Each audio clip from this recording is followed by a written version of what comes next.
Hi friends, welcome back to our YouTube channel, Avani Stories World. Defend Love, Part 56.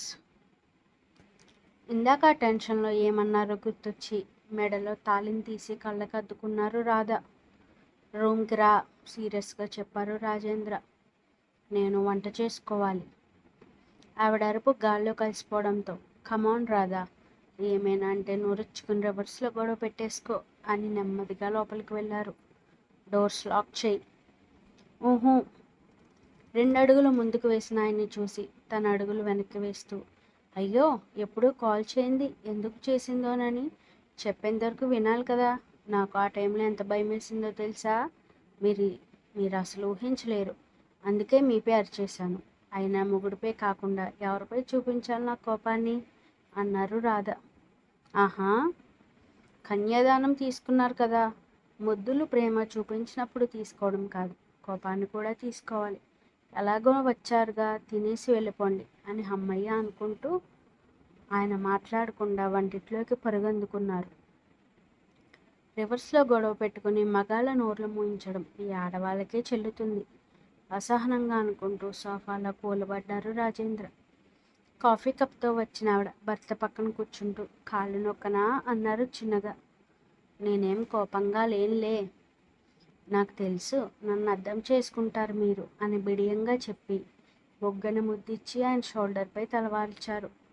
ఇంతలో checkup rounds complete చేసుకుని phone చూడటంతో ఇంటి నుండి చాలా missed calls ఉండటంతో కంగారుగా స్టార్ట్ అయ్యాడు సంజీవ్. ఇంటికి హాస్పిటల్కి డిస్టెన్స్ దగ్గరే ఉండటంతో ఇంట్లోకి రావడంతోనే మమ్మీ ఎందుకనిసార్లు కాల్ చేశారు, శాండీ బాగుందా అన్నాడు టెన్షన్గా. కొడుకు చెంప పగలగొట్టిన ఆవిడ, ఫోన్ కూడా పెట్టుకునేది ఎందుకురా, ఇంట్లో అవసరం ఉంటుందని తెలీదా అని గయ్యమన్నారు. ఫస్ట్ శాండీ ఎలా ఉంది? జరిగింది మొత్తం చెప్పి అది ఆడపిల్ల అని ఇంట్లో ఉంచాను, బట్ అది బరి తెగించింది. అందుకే ఆ ముష్టిని ఇంటి నుండి బయటికి గెంటేశాను. ఏదైనా చెయ్యాలని చూస్తే వైజాగ్ బీచ్లో ముంచేయండి, శవం కొట్టుకుంటూ పోయి దాని దేశంలో తేలుతుంది అని చెప్పారు అసహనంగా. అది పెద్ద మ్యాటర్ కాదన్నట్టు శాండీ దగ్గరికి పరిగెట్టి ఆర్ యు ఓకే శాండీ అన్నాడు చెంపలు తడుతూ. నాకేం కాలేదు సంజు, సారీ బేబీ, నేను నెగ్లెక్ట్ చేశా. ఈవినింగ్ ఒకసారి చెకప్కి వెళ్దాం. ఓకే అండి.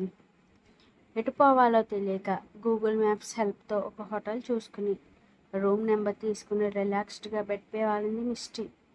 ఫుడ్ ఆర్డర్ పెట్టుకుని ఆమె కోరికను తీర్చుకున్నాక రెడీ లేడీ ఏం చేసినా తప్పు అంటుంది. సంజు నాతో ఉన్న మ్యాటర్ చెప్పి త్వరగా వెళ్ళిపోవాలి, సో హాట్గా ఉంది ఇక్కడ అనుకుంటూ పార్సిల్ రావడంతో ఫుడ్ ఓపెన్ చేసుకుని ఆబగా తినేసింది మిస్టీ.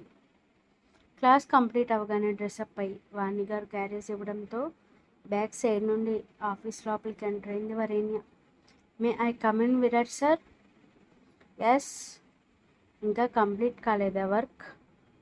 జస్ట్ నౌ అంటూ సేవ్ చేసి సిస్టమ్ ఆఫ్ చేసి వరేణ్య నోట్లో కూర్చోపెట్టుకుంటూ పెయిన్ తగ్గిందా అన్నాడు. మచ్ బెటర్, హ్యాండ్ వాష్ చేసుకుంటూ అతను వచ్చేలోపు నీట్గా సర్ది విరాట్ చేతికి ప్లేట్ ఇచ్చింది. ఫస్ట్ ఆమెకే పెట్టి నెక్స్ట్ తను తినడం మొదలుపెట్టాడు. ఏంటి ఈరోజు హ్యాపీగా ఉన్నావు? నథింగ్.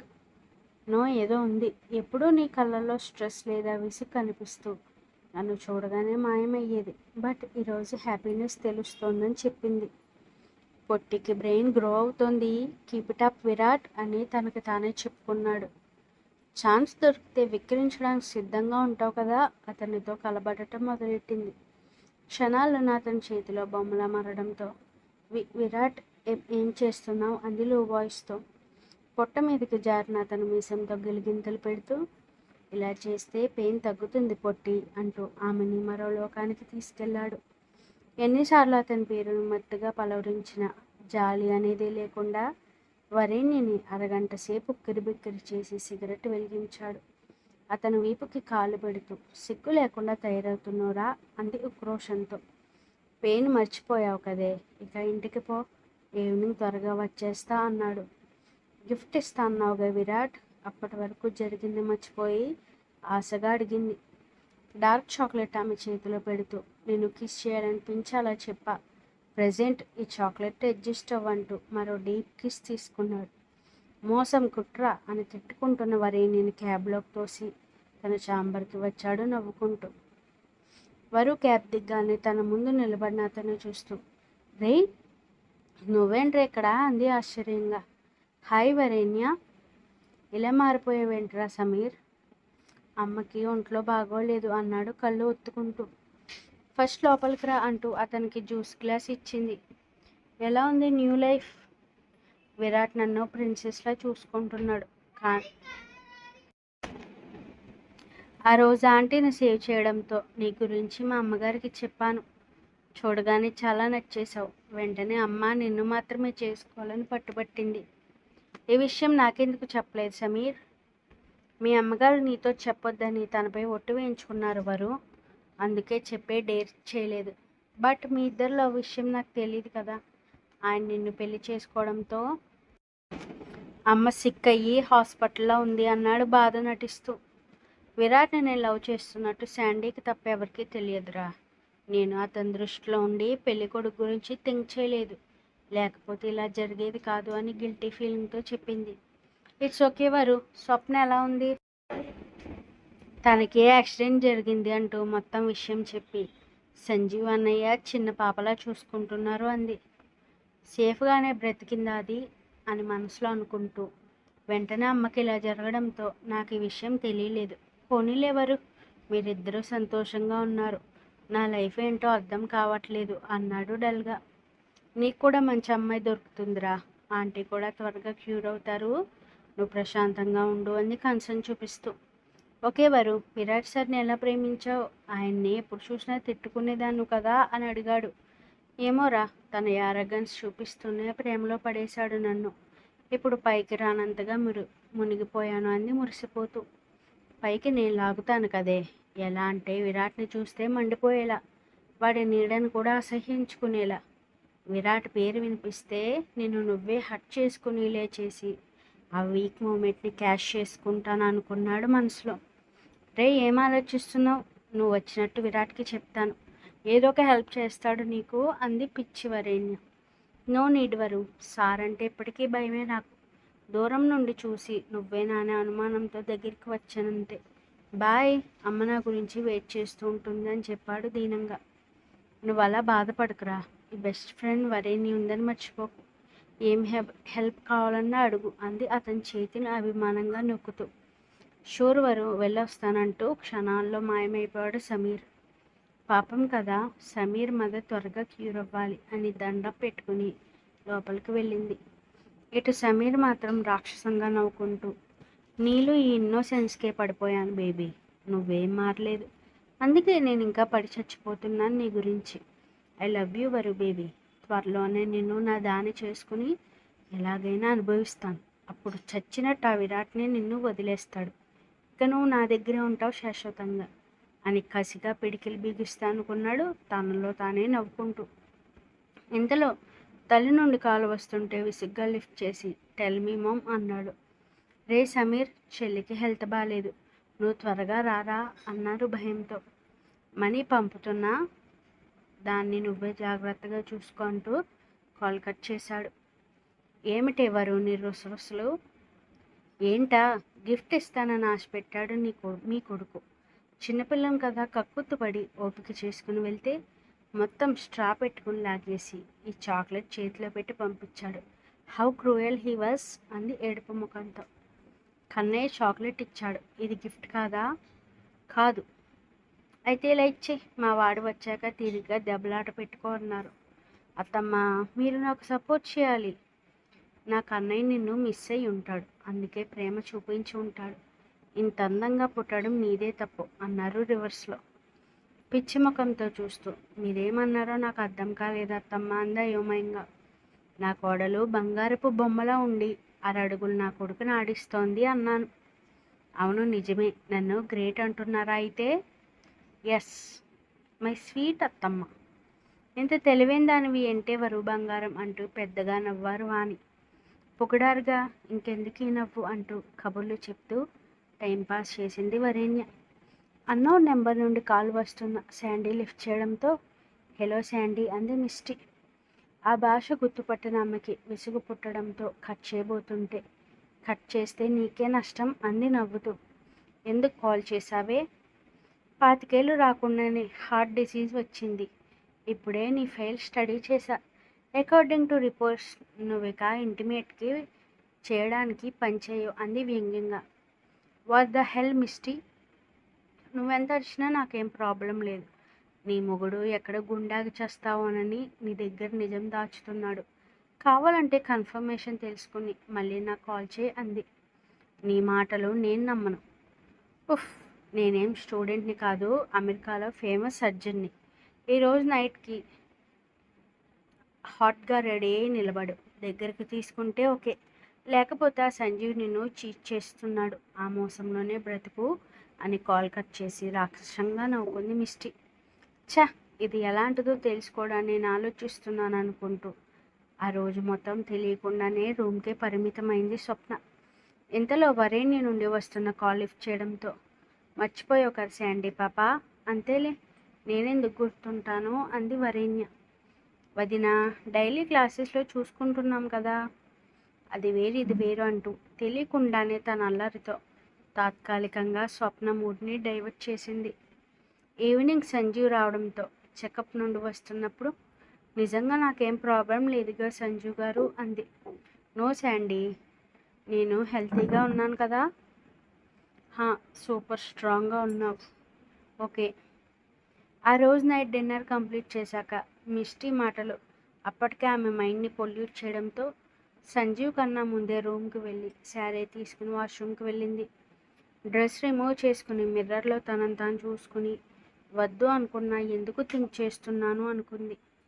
అంతలో సంజీవ్ ముద్దు పెట్టడానికి కూడా ఆలోచిస్తున్నాడని గుర్తొచ్చి నిజం రాబట్టాలని అనుకుంటూ బాత్ కంప్లీట్ చేసుకుని శారీని కొత్తగా కట్టుకుంది. హెయిర్ లీవ్ చేశాక నుదుటిని స్టిక్కర్, పాపిట్లో కుంకుమ పెట్టుకుని బెడ్పై కూర్చుంది టెన్షన్తో. ఒకవైపు సంజీవ్ని అనుమానిస్తున్నానా అనే బాధ, మరోవైపు మిస్టీ మాటలు ఆమె మనసుని దొల్చేస్తున్నాయి. ఏం చేయాలో తెలియక అతని రాక గురించి కూర్చుంది. శాండీ పాప అని పిలుస్తూ ఆమెను చూసి నోరు వదిలేశాడు సంజీవ్. టెన్షన్తో చేతులు నిలుపుకుంటూ లేచి నిలబడింది స్వప్న. ఆమె వైపుకి అడుగులు వేస్తూ నావల్ కనిపించేలా కట్టిన చీర, లోనక్ జాకెట్ ఎక్కడికక్కడ ఒంపు సొంపులు కనిపిస్తుంటే ఏంటే ఇలా రెడీ అయ్యావు అన్నాడు అయోమయంతో.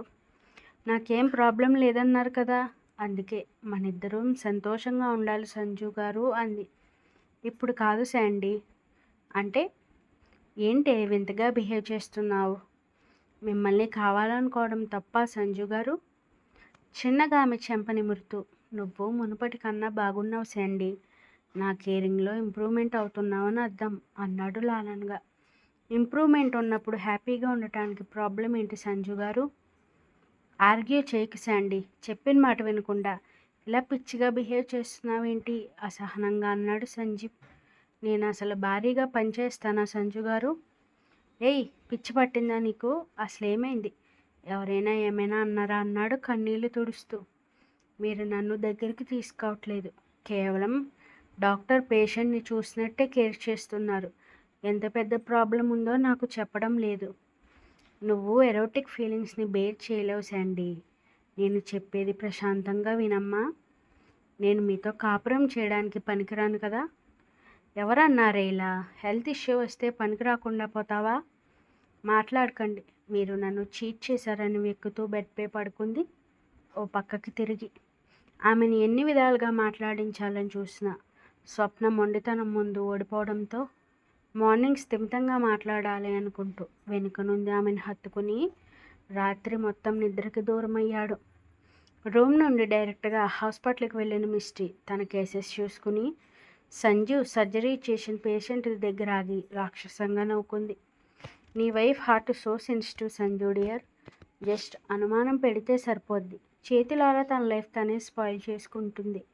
నన్ను చెంపదెబ్బ కొట్టావు కదా, నీ లైఫ్లో ప్రశాంతత లేకుండా చేస్తానని చెప్పి ఆక్సిజన్ పైప్ కట్టేసి తన ఛాంబర్కి వెళ్ళిపోయింది.